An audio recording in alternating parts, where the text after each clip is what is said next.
Let's cut through it right now with Democratic Congressman John Garamendi of California is joining me now.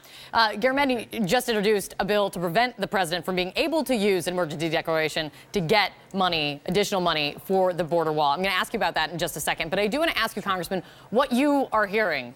Dana and Phil, they've got their ear to the ground always. What are you hearing? Is everything moving in the direction of passage, or do you see snags? I think Dana and Bill are right on. Every rumor that I've heard in our own caucus this morning, very positive. There are, at the moment, no poison pills that we're aware of, although they could slip in. So I think we're on path to get this thing to the president by Friday, well before the deadline when a shutdown would occur. So will something trip it up? Well, the most important thing that could trip it up is a veto by the president. I don't think that's going to happen. Are you, this might go without saying, but just put it on the record, you're definitely going to support it even though you haven't seen a full legislative text yet? That's correct. I will support it. If there's a poison pill in there, it better be a very deadly poison pill for me to take part in shutting down the government. And I think most of the Democrats feel that way. Also, as Dana and Bill were talking about, this is not the end of the process. This is actually last year's process. Next year's process is underway now, and that is the writing of the next appropriation bill, and many of these issues will be back on top of the agenda.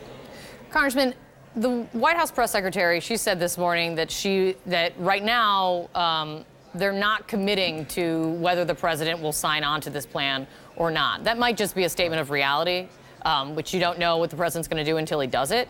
But does that make it harder, do you think, for Republicans to sign on? I don't think so. There is no appetite, and I've talked to Democrats and Republicans, both houses, Senate and House. There's no appetite for a shutdown. We want to get the government up and operating as it is today and keep it operating, Democrats and Republicans alike, from the most conservative to the most progressive. All of the reporting is that the president is likely not going to go the route of declaring a national emergency to get more money for the wall. Right. With that said, is your bill necessary? It is. It is. The legislation that we have would repeal the 1986 provision that was written during the height of the nuclear standoffs that were occurring during the Reagan administration to give the president the power to move public works money that the Army Corps of Engineers has to deal with a nuclear attack. We're not there today, and God help us if we ever get back to that situation. So this has never been used, and certainly there is no justification for the president to use it today. So you just want to make sure that it's not there. Should we come to the need for public works projects, walls or others, we have a way of doing it. It's called the Constitution. Come to the Congress, go through the appropriation process, make a determination whether it's appropriate and whether it's useful to spend money on that. Right now, there's $37 billion that the president could conceivably take out of communities around the nation, money that is desperately needed for economic development, for the waterways, for the ports, and even more important, for flood protection in Houston and California and Puerto Rico and other places. We don't want him to do that. And I know for a fact that states and local communities are gearing up to file a lawsuit that the president is using a sham emergency to override the constitutional authority of Congress to appropriate money. Guaranteed lawsuit, guaranteed that some court is going to say, yep, you're right, we're going to stop the president. And that is if he would go the route of declaring an emergency declaration. Yes. It's in the weeds, but there's another route that he could go, which is finding pots of money that they think they have by kind of combing through the law, finding pots of money to put towards the wall. Because I do wonder, even if your bill was taken up and passed and signed by the president, and that one is a big if, fellow Democrats on the Hill think that the president still has this way of going around Congress to get money. Let me play for you what the House Budget Committee Chairman John Yarmuth told me just yesterday.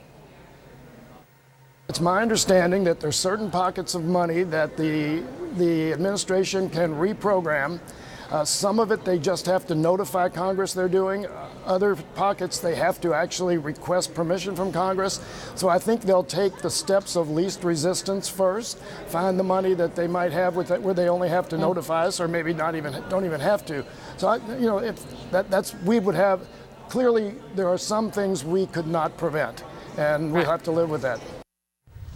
And you have to live with that. Do you agree?